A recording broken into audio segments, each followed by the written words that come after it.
Hey folks, welcome to ADSR. I'm Stephen Ellestad. Well, make sure you subscribe to the ADSR YouTube channel and follow on social media for great production content. In this tutorial, I just wanted to take a real quick look at a brand new vocal production tool, iZotope's VocalSynth. Just came out a couple days ago. I've spent a few days getting used to it, and it's got some really cool functions and features, and I figured you might want to take a look at it and check it out if you're looking for some creative vocal processing and vocal synthesis effects. I've just loaded up a couple of basic Apple Loops vocals.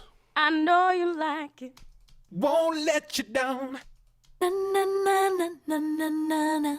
Just to give you an idea of what VocalSynth can do. And it's a pretty cool interface, and I really like the way they've got it set up. And so we'll look at the signal flow to get started. No matter what happens, coming on in, the first thing we have is a pitch correction module, as well as a dry-wet to blend overall the dry signal with the affected signal, and a master output. And if we want to use that pitch correction, you can get an awful lot of especially musical effects with this pitch correction, or just tighten up the pitch enough before you do some synthesis type processing on it. So we can select our key as well as the particular root. We can choose a custom scale by just selecting particular notes. But if we come into, say, C major or D minor or what have you, we can go ahead and do that, and I know you like it. we can see some signal processing on what's happening over time as that waveform moves. It's pretty cool. But these Apple Loops don't need much in the way of pitch correction, so we'll go ahead and turn that off. After we go through there, we actually have 4 different engines as well as a dry blend. And as we turn them on, we can adjust the sliders. And so each of these is different. Polyvox actually creates additional voices and lets you set up different formants, change the character, and humanize them. And we can choose everything from a super octave all the way down to a sub octave on each of these extra voices. So I've got a sub octave, a super octave, and 5 half steps down, and we can blend the levels. As I bring that up and kill the dry signal, I know you like it. and we can hear the balance as I adjust these. I know you like it. And the format shift lets us really change the character of those voices. I know you like it. I know you like it. And then character and humanize just add some randomness to give us some really cool effects. I know you like it. And that's a really cool way of working because it's generating, based upon the original waveform, it's generating new voices that we can layer and blend. And the coolest thing about all this is that we can blend it with the dry signal I know you like it. to get all kinds of cool effects. Coming over here, we also have the Compuvox, which uses a different type of algorithm to generate things. We have all these presets, and we'll just go ahead and hear that by itself. That one's off. I know you like it. And we can use what they're calling bits, bytes, or bats. And so bits and bytes are different levels of control over the algorithm that's generating the signal. I know you like it. I know you like it. I know you like it. And so we can think of them as just 2 different parameters that let us really fine-tune it. The behavior of all of them is kind of determined by the fundamental algorithm that we choose. I know you like it. And so we can choose different characters. And the bats is basically, from reading the manual, it's kind of to give you kind of a Batman sound or some low-level superhero voice stuff. I know you like it. I know you like it. So it's adding these extra sounds and energies that are based off of the signal. And then we have a couple of different modules. The read, spell, or math are different ways that the parameters work together I know you like it. to get all kinds of interesting sounds going on. And some of them are pretty aggressive.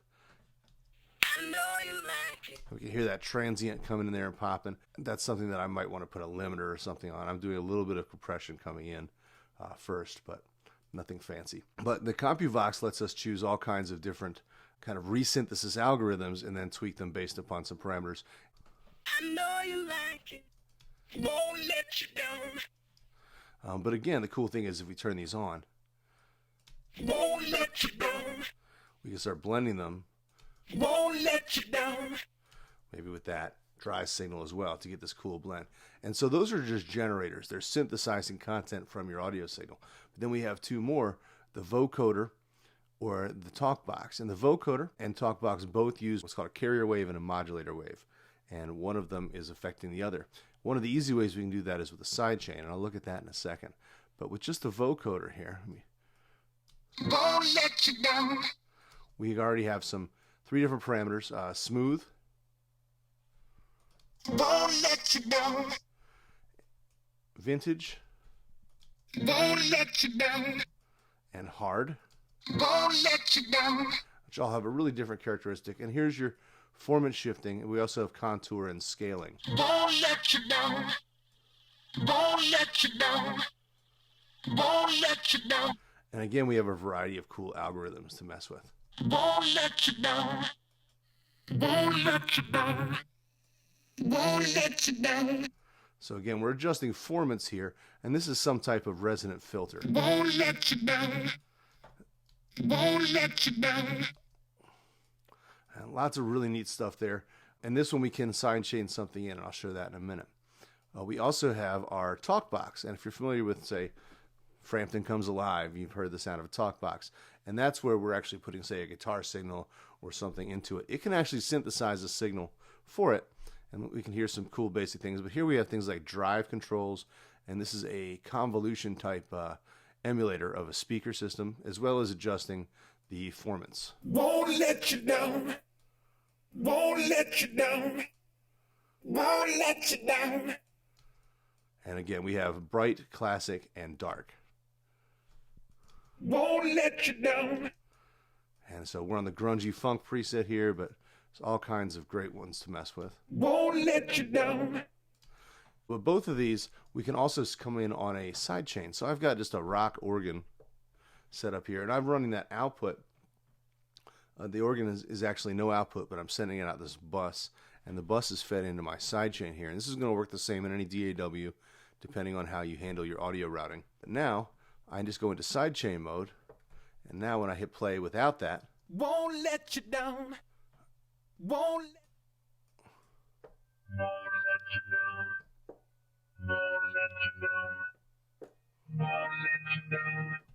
we're able to superimpose that wave. And like I had said, the Talkbox and the Vocoder are both very similar, so I can do the same thing over here with that sidechain. Let's try a different one for fun.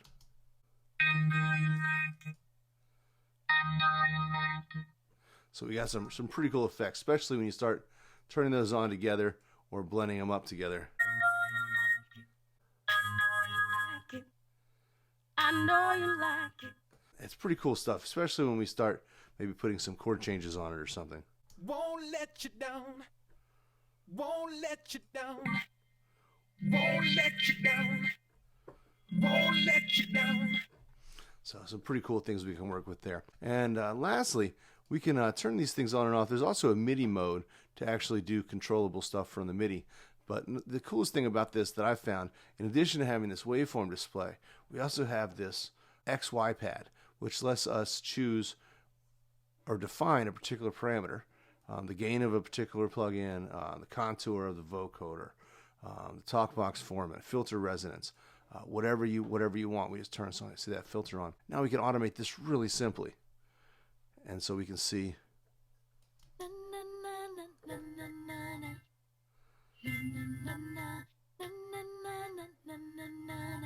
Because the gain to the Compuvox is attached to one, and the filter resonance is attached to the other. So we'll maybe instead try the filter frequency.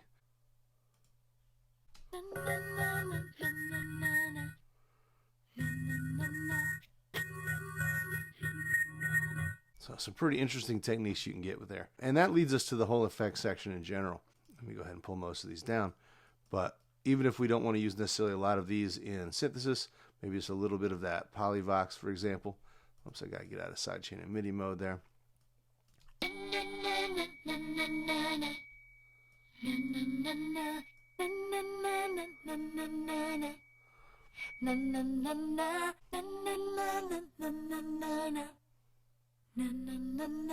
So you can see that whatever we assign this to, we can do all kinds of cool things to that pad. And if we just wanted to automate that, it'd be a really simple process. But we have this whole signal chain of effects afterwards. We start with the distortion, and I'll just go.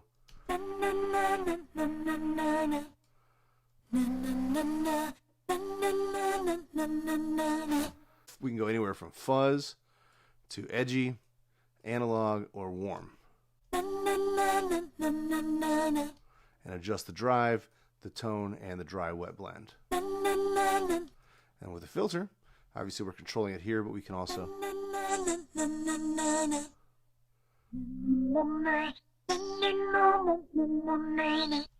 So super, really cool way to automate vocal filters and whatnot. But we can also adjust our dry wet, and you can see those are controlled by our XY pad right now, but also from a New York low pass and a New York high pass to a scream and a combo filter.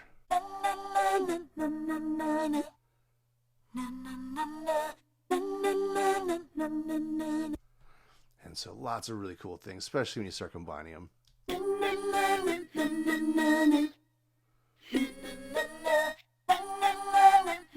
And of course, you can still come in here and automate any other controls that we want. We also have a transform function, and we'll actually come in here and we'll kill these guys and just listen to this.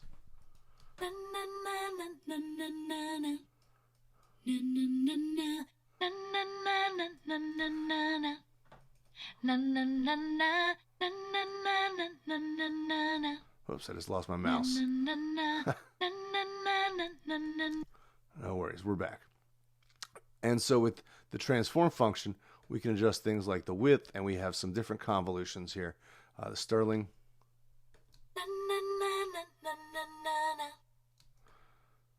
The radio, which definitely gives it more of a radio sound.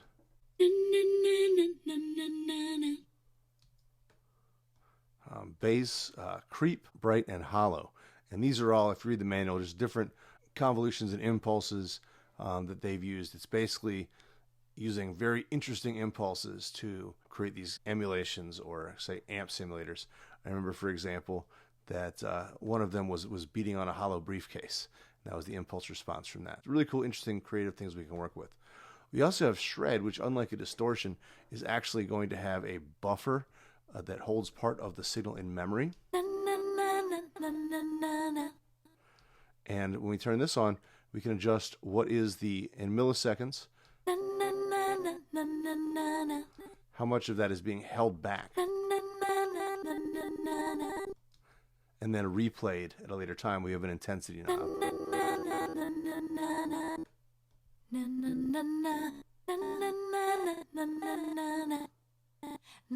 So good for some interesting glitch effects.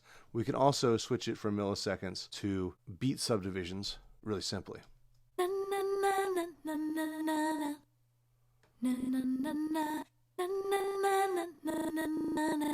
Some interesting glitch effects we could do, or some kind of weird ways of manipulating the vocal part like that. And then we also have a classic delay. And again, we could turn it from milliseconds to beat subdivisions. And we can also adjust the stereo width and the dry wet blend.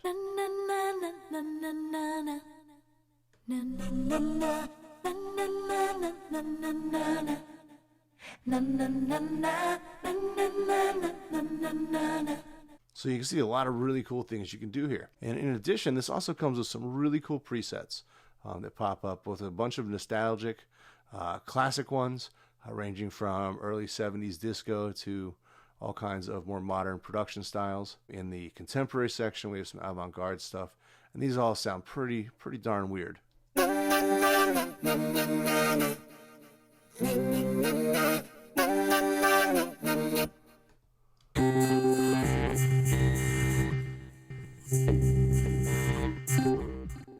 So yeah, pretty cool stuff, and I'm pretty sure that you can do some interesting stuff with non-vocal content here as well. So that's a real quick look at the iZotope Vocal Synth. If you have any questions, please do comment on the video page, or if you come up with some cool ideas of this, post a link there too. I'm Steven with ADSR. Thanks a lot, and have a great day.